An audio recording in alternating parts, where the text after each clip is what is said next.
Hello, all of you. I again welcome you on my platform that is the Avi Astro। और आज हमने एक कुंडली analysis करनी है। जो हमने कुंडली आज सिलेक्ट की है, जितना मेरे पास डाटा है, ये नाम है लड़के का दिलजीत सिंह। और इस टाइम ये इसकी डेट ऑफ बर्थ है 16/8/1995। टाइम है 6:45 मॉर्निंग का और जगह है फाजिल्का यानी पंजाब। तो देखिए एक सिंह लगन की यानी लियो असेंडेंट है और इसका जो साइन बनता है वो है एरीज।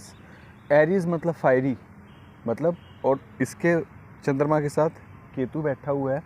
मतलब क्या निकलता है, इस सबसे पहले तो इस लड़के के जो कपड़े हैं वो थोड़े जल्दी फटते होंगे। जल्दी नहीं फटते होंगे तो ये लड़का अपने कपड़े बड़ा ही जल्दी चेंज करता होगा।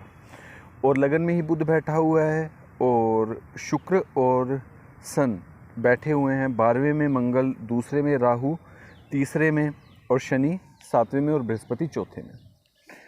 तो अगर ऑल द वोल चार्ट में अगर देखूं तो मैं सूर्य 12वें में होने की वजह से अगर मैं बात करूं तो सूर्य को 6, 8वें, 12वें का दोष नहीं लगता। लेकिन 6, 8वें, 12वें का दोष नहीं लगेगा, लेकिन उसके रिगार्डिंग उसके रिज़ल्ट तो मिलेंगे।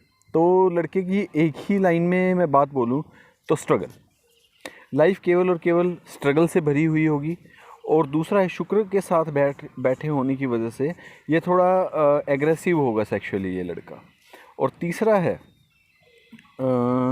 है ये लड़का हालांकि सिंह लगन यानी शेर यानी लीडर, हालांकि कहने के लिए ये लड़का लीडर होगा, लेकिन बुध के लगन में बैठने होने की वजह से और बुध पे किसी भी ग्रह की दृष्टि नहीं पड़ रही है, तो इसके अंदर वो लीडरशिप क्वालिटी वो एब्सेंट होगी हमेशा ही, वो ज़्यादा नहीं होगी। लेकिन इस लड़के की ये होगा कि ये लड़का ट्रस्टवर्थी तो होगा ही होगा। ये लड़का ट्रस्टवर्थी तो होगा ही होगा, जिस पे आप ट्रस्ट कर सकते हैं। शनि अपने घर में बैठे होने की वजह से इसको अच्छे काम करवाएगा। लेकिन जब मैंने इसकी दशा और महादशा चेक की इस लड़के की, शनि की महादशा इस लड़के की जीवन में नहीं है, जो 2076 में जाके है। तब तक कुंडली जो है 60 साल के बाद अपना रिजल्ट देना बंद कर देती है।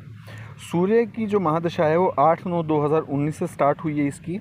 और उसके बाद इस टाइम सूर्य 12वें में होने की वजह से जब सूर्य में राहु आया तो इस लड़के का कनाडा में काम बना और ये कनाडा ये लड़का चला गया। लेकिन वहाँ पे भी जाके अब तक ये लड़का सेटल नहीं हो पाया है। उसका जो सबसे बड़ा रीज़न मैं मानता हूँ कि लगन का कमज़ोर होना है। 60 डिग्री का इसका लगन है और जिस वजह से ये वहाँ पे भी ठीक से सेटल नहीं हो पा रहा है और जगह जगह पे यहाँ वहाँ घूम रहा है। अब अगर मैं इसकी बात करूं कि इसका प्रोफेशन कौन सा ठीक रहेगा इसके लिए जो प्रोफेशन है वो 10वें में जो है 10वें भाव का जो मालिक है शुक्र, वो 12वें में गया। मतलब इसका जो काम है फॉरेन में तो सेटल होगा ही होगा, लेकिन फॉरेन में भी कैसा काम सेटल होगा। 2 या 3 जॉब इसके लिए बनती हैं। सबसे पहला है, एक तो इसका जो है एडमिनिस्ट्रेटिव, और दूसरा है इसका जो काम है थिएटर, लेडीज़ के सामान से रिलेटेड इसका काम होना चाहिए अगर इसको अपनी लाइफ में सक्सेसफुल होना है। तो अगर मैं बात करूँ कि ट्रांसपोर्टेशन के काम की अदर है, शनि 7वें में ज़रूर है, जो रोज़मर्रा की ज़िंदगी का मालिक है और अपने घर में बैठा हुआ है। ये कर तो सकता है, लेकिन उसकी दशा ना होने की वजह से मैं इसको ये रिकमेंड नहीं करूँगा कि ये काम करे। और इसको जो काम करना चाहिए वो केवल या तो लेडीज़ से रिलेटेड, लेडीज़ अंडर गारमेंट्स या फिर लेडीज़ गारमेंट्स हैं ये काम करे, या फिर एडमिनिस्ट्रेटिव से रिलेटेड कोई काम करे, ठीक है। और इसका जो है 3 भाई बहन होंगे, क्योंकि जब भी राहु या केतु तीसरे में बैठा हुआ हो तो हमेशा 3 भाई बहन देता है। इसकी 1 बहन है और 2 भाई हैं ये। तो आज के लिए हमने एक छोटी सी कुंडली है ये एनालिसिस की थी। अगर आप भी अपनी कुंडली एनालिसिस करवाना चाहते हैं, आप मेरे कमेंट बॉक्स में कमेंट कर सकते हैं, मैं ऑनलाइन सिलेक्ट करके करूँगा। और दूसरा है, और अगर आप मुझसे प्राइवेट कंसल्टेशन लेना चाहते हैं तो you can call me on my given in my description number. Thank you so much and have a nice day. जय श्री राम। Thank you.